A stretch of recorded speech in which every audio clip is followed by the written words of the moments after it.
พระอาจารย์อยากจะบอกว่าเราเกิดขึ้นพระอาจารย์ได้ข้อคิดตรงนี้ว่าเมื่อหนูเติบโตขึ้นมาหรือตอนนี้ก็ตามมีคนต้องหลังมอง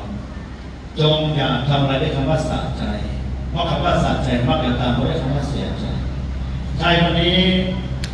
เขาสะใจที่ได้ทำร้ายและทำลายที่เขาคิดว่า